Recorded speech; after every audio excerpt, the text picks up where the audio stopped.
Compound proportion से related ये problem है जिसे कि हम सॉल्व करेंगे इस तरह से कि हमें चार क्वांटिटीज बताई गई हैं। अगर नंबर ऑफ वर्कर्स हमने फाइंड करने हो और मतलब नंबर ऑफ वर्कर्स जो क्वांटिटी है अगर इसको डेज जो कि एक क्वांटिटी है इससे कंपेयर किया जाए तो ये एक आपस में जिनमें आप रिलेशन बनता है वो इनवर्स वेरिएशन का बनता है। ठीक है, यानी आप देखें कि नंबर ऑफ वर्कर्स जब हम बढ़ा रहे होते हैं, कोई भी एक वर्क है उसको हम कांस्टेंट रख लेते हैं, जैसे एक बिल्डिंग बनाने का, तो काम जल्दी हो जाएगा। जितने ज़्यादा मजदूर होंगे उतना जल्दी काम होगा। तो देखें एक क्वांटिटी में इंक्रीज दूसरी में डिक्रीज आ गया, इससे हम कहते हैं ये इनवर्स प्रोपोर्शन है। इसी तरीके से अगर हम अब नंबर ऑफ वर्कर्स वाली क्वांटिटीज को डेली आवर्स वाले जो वर्क है मतलब डेली आवर्स में जितना भी हम वर्क कर रहे हैं उसको साथ कंपेयर किया जाए।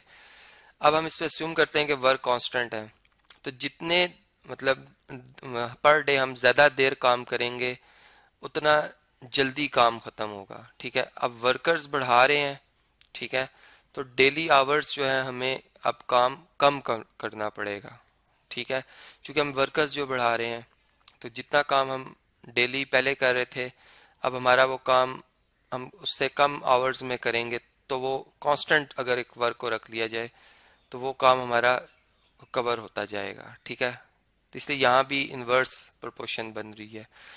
और अगर हम थर्ड में देखें क्वांटिटी के साथ पीस ऑफ वर्क के साथ, अब अगर वर्कर्स की तादाद को बढ़ाया जा रहा है तो जो काम है उसकी जो परसेंटेज है वो भी बढ़ेगी, मतलब वो भी ज़्यादा कवर होना शुरू हो जाएगा, तो वो ज़्यादा परसेंटेज में मतलब बढ़ेगा, काम इंक्रीज होता जाएगा, उसका वर्क डन जो है हम कहेंगे जिसे कि हमने काम ख़त्म किया वो परसेंटेज बढ़ जाएगी।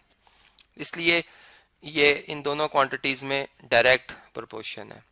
अब अगर इनकी एक कंपाउंड प्रोपोर्शन बनाई जाए, मतलब इन क्वांटिटीज़ को मैं इस तरह से लिखता हूँ जैसे 45% ये, बल्कि यूँ 55% ये हमारा एंटीसीडेंट है और जो 45% है ये हमारा कॉन्सिक्वेंट है, ये हम लिख दें।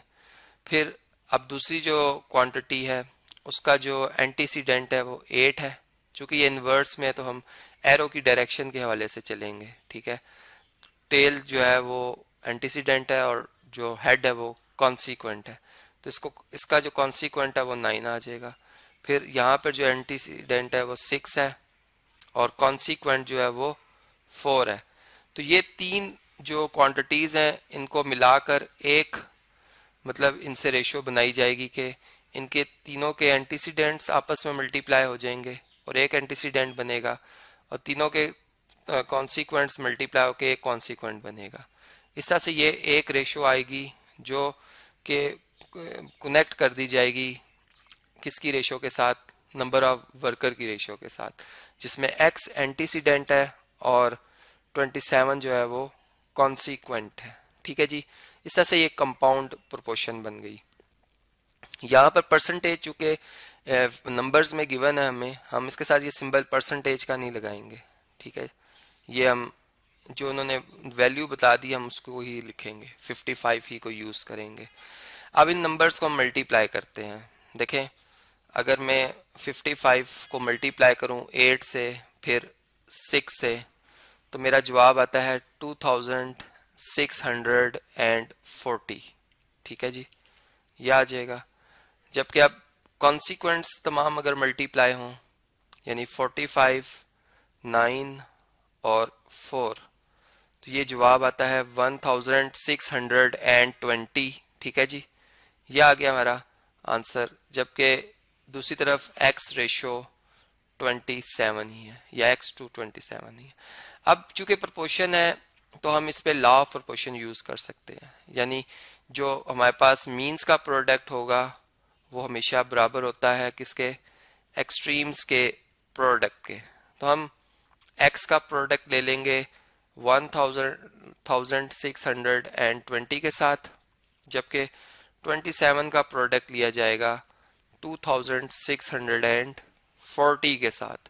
तो चले देखते हैं कि क्या जवाब आता है।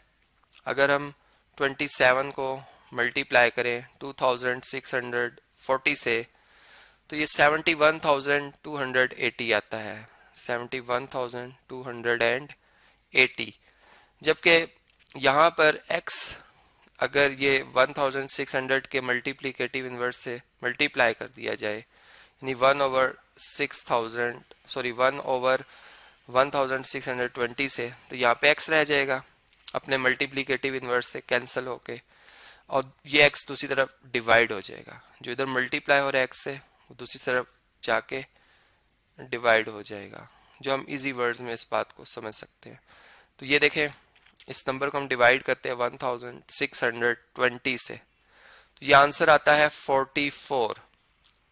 इसका मतलब कि बताई गई इंफॉर्मेशन के हिसाब से अगर हम कंपाउंड प्रोपोर्शन लें तो अब बंदों की तादाद जो है वो 44 करनी पड़ेगी। यानी अगर हम 44 वर्कर्स कर लेंगे तो 4 दिनों में डेली 9 घंटे काम करने से हमारा 55% वर्क जो है वो डन हो जाएगा। मतलब ओवरऑल हमने 100% वर्क किया है, ठीक है। लेकिन यहाँ पे क्वेश्चन ये था कि कितने बंदे मजीद मतलब लाए जाएंगे, ठीक है।